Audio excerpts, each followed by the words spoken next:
The rain hammered against the windows of our small cottage in the Cotswolds, mirroring the storm brewing inside me. For 20 years, Elara and I had built a life here, a life I thought was filled with love and mutual respect. I'm Jasper, a 46-year-old software engineer, and until recently I believed I had it all.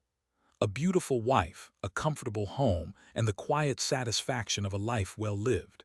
It started subtly. Elara, who had always been an open book, became increasingly private. Her phone, once left carelessly on the kitchen counter, was now perpetually glued to her hand, screen facing down. She'd flinch if I got too close, her fingers dancing across the screen to quickly close whatever she was looking at. I chalked it up to stress at her job as a marketing executive. The company was going through a merger and she was putting in long hours, or so she said. The late nights became more frequent, the excuses more elaborate. A client dinner, she'd say, her eyes avoiding mine. A last-minute meeting. I wanted to believe her, I needed to believe her. The thought of Elara, my Elara, being anything less than honest was unbearable. But the nagging feeling persisted, a dull ache in my gut that wouldn't go away. One evening she told me she had to go to London for a conference. "It's a big one, Jasper," she said. "Lots of networking. I probably won't be back until late Friday." She kissed me quickly on the cheek, grabbed her suitcase, and was gone. I stood at the window watching her car disappear down the winding country lane, a sense of unease settling over me. That night I couldn't sleep. The house felt empty, cold. I wandered into Elara's study, a room she usually kept meticulously organized. My eyes fell on her laptop, sitting on the desk. I knew I shouldn't, but the suspicion had become too overwhelming to ignore. I told myself I just needed to put my mind at rest, that if I found nothing I could finally breathe again. With trembling hands I opened the laptop. She rarely used a password, trusting me implicitly, or so I thought. The first thing I saw was an email notification from a dating website, a site I knew Elara would never use. My heart lurched. I clicked on the notification and the email opened. It was a message from a man named Kieran. "Looking forward to seeing you in London," it read, "room 214 at the Grand Hotel. Can't wait to make you scream." The words hit me like a physical blow. I felt the blood drain from my face, my hands shaking uncontrollably. I read the email again and again, hoping it was some kind of sick joke, a mistake. But the sender's address was clearly Kieran's, and the recipient was unmistakably Elara. I scrolled through her inbox, finding a string of increasingly explicit messages between them. They had been planning this for weeks, their words filled with lust and anticipation. I stumbled back from the desk, my legs weak. The room seemed to spin around me. I couldn't breathe. Elara, my wife, the woman I loved more than anything in the world, was cheating on me. The realization was like a knife twisting in my gut, a pain so intense it brought me to my knees. I spent the rest of the night in a daze, replaying the past few months in my mind, searching for clues I had missed, signs I had ignored. Her late nights, her secretive phone calls, her sudden disinterest in our intimacy, it all made sense now. I had been so blind, so trusting. I had given her my heart completely, and she had trampled all over it. By morning, the shock had worn off, replaced by a cold, burning rage. I couldn't stay in the house, surrounded by her things, her scent, her lies. I needed to confront her, to demand an explanation. But I also knew that whatever she said, the trust was broken, irreparable. I drove to London, fueled by anger and a desperate need for answers. The Grand Hotel was a grand, imposing building in the heart of the city. I walked into the lobby, my heart pounding in my chest. I asked the receptionist for room 214. "I'm expected," I said, my voice barely a whisper. The receptionist, a young woman with kind eyes, gave me a key card without question. I took the elevator to the second floor, my hands clammy. I stood outside room 214, listening for a moment. I could hear muffled voices, laughter. I swiped the key card and pushed the door open. The scene that greeted me was like something out of a nightmare. Elara was in bed, tangled in the sheets with a man I had never seen before. They were both naked, their faces flushed with passion. They stared at me in stunned silence, their eyes wide with shock and horror. "Jasper," Elara gasped, pulling the sheets up to cover herself. "What are you doing here? What am I doing here?" I repeated, my voice trembling with rage. "I think the question is, what are you doing here, Elara? With him the man, Kieran, sat up in bed, his face a mask of arrogance. "Who the hell are you?" he demanded. "I'm her husband," I said, my voice rising. "The man you've been sneaking around with my wife behind my back." Kieran smirked. "Well, she didn't seem too happy with you," he said, his eyes raking over me with disdain. "She said you were boring, predictable." His words were like a slap in the face. I turned to Elara, my eyes filled with hurt and betrayal. "Is that true?" I asked. She looked away, unable to meet my gaze. "Jasper, it's not what you think," she mumbled. "Then what is it, Elara?" I demanded. "Tell me, what is it?" She started to cry. "I don't know," she sobbed. I felt like I was missing something, like I needed something more. "More than me?" I asked, my voice cracking.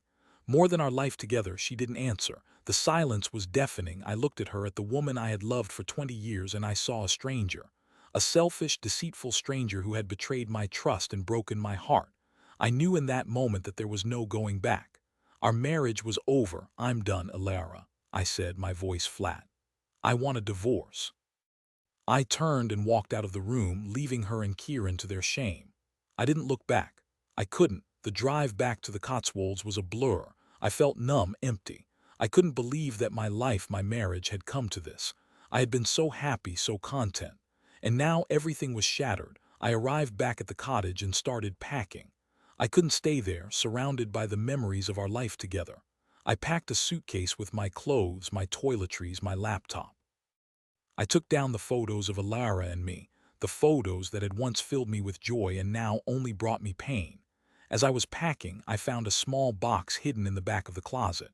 I opened it and found a collection of letters, tied together with a ribbon. The letters were from Kieran, addressed to Elara. I untied the ribbon and started to read. The letters were filled with declarations of love, promises of a future together. But as I read further, I discovered something else. Kieran was not who he claimed to be. He was a con man, a gold digger. He had been using Elara for her money, manipulating her with false promises of love and a better life. I felt a surge of anger, not just at Elara, but at Kieran. He had not only destroyed my marriage, but had also taken advantage of Elara's vulnerability, her desire for something more. I knew I couldn't let him get away with it. I decided to take revenge, not for myself, but for Elara. She may have betrayed me, but she didn't deserve to be used and abused by a con man. I spent the next few days gathering information about Kieran. I learned that he had a history of scamming women, preying on their emotions and their bank accounts. He had left a trail of broken hearts and empty wallets in his wake. I decided to expose him. I created a fake profile on the dating website where Elara had met him, using a photo of an attractive woman. I sent Kieran a message, pretending to be interested in him. It didn't take long for him to respond. We exchanged messages for a few days, and I quickly gained his trust. I learned that he was planning to leave the country with Elara's money to start a new life in Spain. I knew I had to act fast. I arranged to meet him at a coffee shop in London. I told him I had a large sum of money to invest, and I wanted to discuss the details with him in person. When he arrived at the coffee shop, he was dressed in an expensive suit, his hair slicked back. He looked like he had just stepped out of a magazine. I introduced myself and we sat down at a table. I started to ask him about his investment plans, pretending to be interested. But as he spoke, I could see the greed in his eyes, the calculation behind his smile. "So, Kieran," I said, interrupting him, "tell me, do you have any experience in investing?" He paused, a flicker of unease in his eyes. "Of course," he said. "I've been investing for years." "Really?" I said, raising an eyebrow. "Because I did a little research on you, Kieran, and what I found was not very impressive." I pulled out a file from my briefcase and placed it on the table. It contained all the information I had gathered about him, his past scams, his broken promises. Kieran's face paled. "What is this?" he stammered. "This is your life, Kieran," I said. "A life built on lies and deceit. A life of taking advantage of vulnerable women." I leaned forward, my voice low and menacing. "I'm going to expose you, Kieran. I'm going to tell everyone about your scams, your lies. I'm going to make sure you never hurt another woman again." Kieran jumped up from the table, his face contorted with rage. "You can't do that," he shouted. "Oh, but I can," I said, smiling coldly. "And I will." I stood up and walked away, leaving him standing there, speechless. I knew that my life would never be the same. My marriage was over, my heart was broken. But I had found a new purpose, a new mission. I would dedicate my life to protecting other women from men like Kieran.